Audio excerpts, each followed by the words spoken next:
every basic braid you need to follow my tutorials or create your own hairstyle. And because this is an encyclopedia, I'm going to use my professor glasses. Alright, this is going to be a long one, so I hope you brought your coffee. This encyclopedia is going to cover a French braid, a Dutch braid, a fishtail braid, a rope braid, a round 4-strand braid, and a 5-strand braid. Alright class, we're going to begin with the basic French braid. Now I'm going to demonstrate on the side of my hair because I find that much easier to demonstrate and to film, so this is how we are going to do it. This is what I get requested the most to do a tutorial on because it's very hard to catch on to. We really have to practice this. I will tell you the steps, but quite honestly, it is going to take you using your hands on your hair and practicing until you are blue in the face or arms, and then you have it. Basically, a French braid is taking a normal braid and incorporating new hair each time you braid a section over. That's the easiest way for me to think about it, but I will split it down into 4 steps. And what I like to do is I like to pick a section right in the middle of where I'm going to braid. That's going to be from here to here. So this is my middle section of that. You split it into 3, just like you would for a normal braid. What I like to do to start off is to braid over a couple times. That's not necessary. But now that you've done that, you are ready for step 1. Step 1 is to pick up the hair that you're going to incorporate into the braid.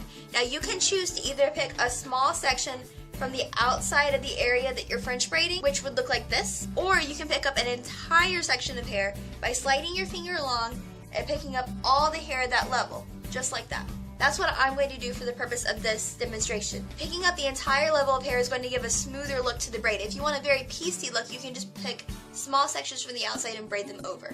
Alright, step 1 is that you will pick up all the hair on that level and incorporate it with this little section on the outside. Step 2, you will braid it over, just like so. Step 3, pick up some more hair from the outside and incorporate it with the outside section of the braid. Step 4, braid it over. And then you'll repeat. Step 1, pick it up.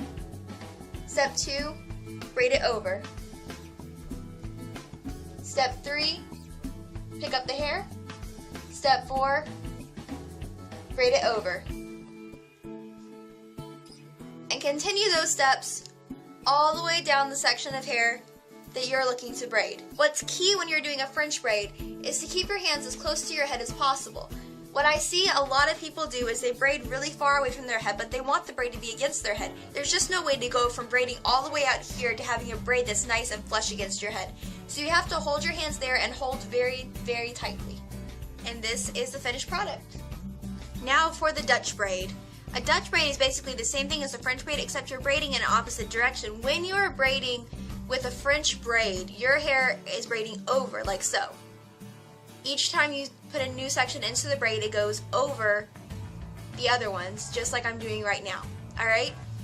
When you're doing a Dutch braid, it's going under.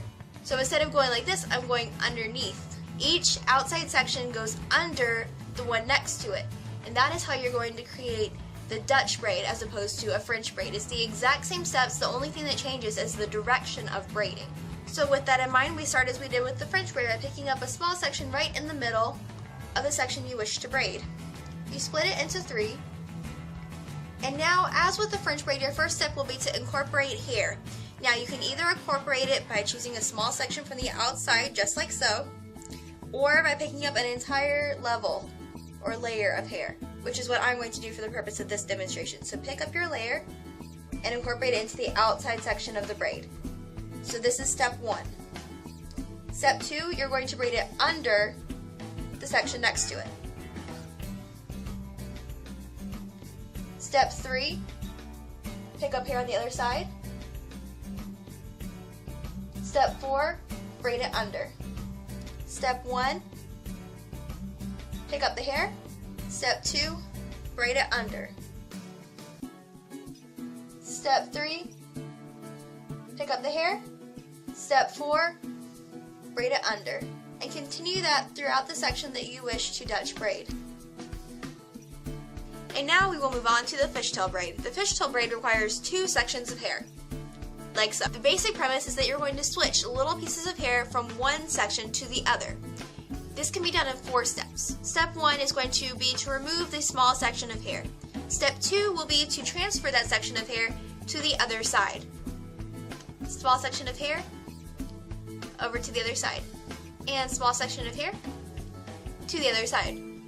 Or if you want to think about it in the steps, step 1, step 2, step 3, step 4, just like so.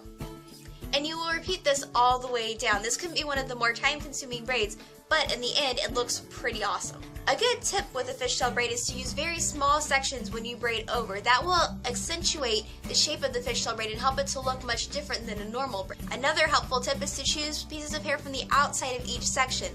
That way they have to go all the way around the braid and it makes it look much more fishtail-like. And here's the finished braid. And now we will move on to the rope braid, which also requires 2 sections of hair. The basic premise of a rope braid is that you're going to twist both sections of hair one direction and then wrap them in another.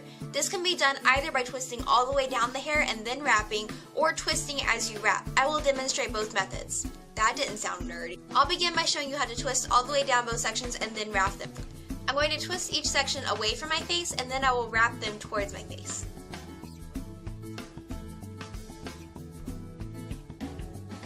Alright, so twisting all the way down your hair like this is a good method if you have shorter hair, but if you have longer hair like me, it might be a little bit difficult to twist all the way down each section. But I wanted to show you guys how to do it. So here it is twisted. Now I twisted it away from my face, so now I'm going to wrap them towards my face. So I'm just going to hold them as tightly at the end as I can as I wrap them. And then secure it at the end, and you have a rope braid. Alright, now for what I consider to be the vastly easier method, you split your hair into 2, and then you begin by just doing a wrap for a couple of inches, because you want to go ahead and get it started. Like so. So I've twisted it this way, and my hands are going to continue to twist this way as I wrap. But I'm going to be wrapping in this direction because you have to twist and wrap in opposite directions. It's a little bit of a mind bender. Don't think through it too much, just do it. Alright, so I'm going to wrap this way, and as I wrap, I'm going to twist my hands this way. So wrap and twist, just like that. It takes a little bit of practice, but once you kind of get it into your body, it happens really easily and really, really quickly. So twist and wrap. You want to have a good hold on your hair as you do this, because if you let go, it's gonna all unravel. And once you get to the end, take a little scrunchie, and voila! Alright, now we're getting into the difficult stuff. I'm going to go with a round 4-strand braid. I really like the look of this. It can be a little bit difficult to master at first, but we're just going to break this down and make it really simple. So you're going to begin with 4 strands of hair. One thing you can do to make this a little bit easier is to separate each of the 4 strands using little rubber bands. That way the 4 strands will stay completely separate as you learn your braid.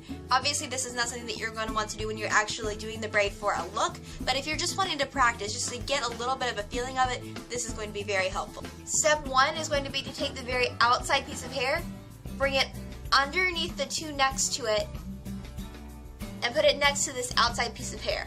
So let me repeat that. Step 1, take an outside piece of hair, bring it under the 2 next to it, and right to this position. Step 2, you will switch it with the hair next to it. So these 2 are going to switch places. Just like so. And then you'll move on to step 3, which is to take this outside piece of hair, bring it underneath the 2 next to it, and place it next to the other outside piece of hair. Step 4, switch it with the one next to it.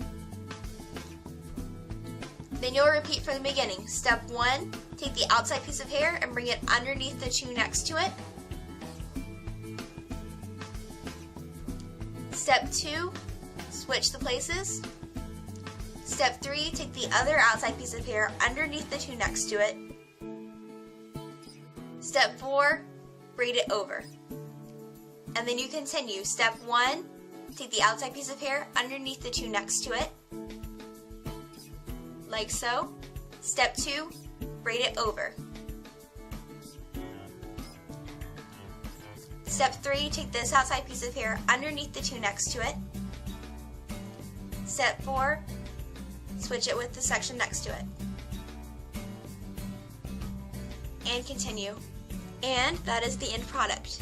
And finally, we'll do our 5-strand braid, which uses 5 strands of hair. For the purpose of this tutorial, I have already applied my rubber bands to make this easier for your viewing pleasure. If you're just learning this braid, I do recommend something like this because it does help you to keep each section separate as you're learning this braid. As with many of our previous braids, this one also includes 4 steps. It's going to be a lot like weaving, so if you've ever done that before, that will help you right now. But you're going to start with the very outside section, and step 1 is to twist it underneath the section next to it.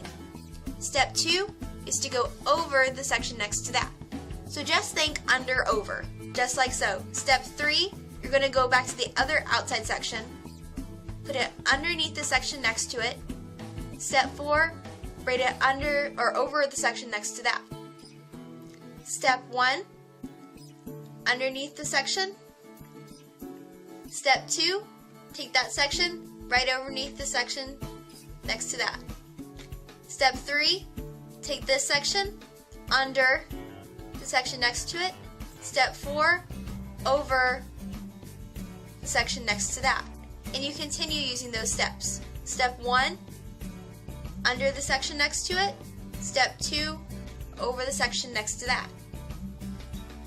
Step 3, under the section next to it. Step 4, over the section next to that. Continuously keep these steps in your mind as you're braiding. It will really help you in the long run because it can get very confusing with braids like this. And this class is the final product. Alright class, I hope you've enjoyed this braiding encyclopedia and I hope you have a fantastic weekend and I will see you on Monday.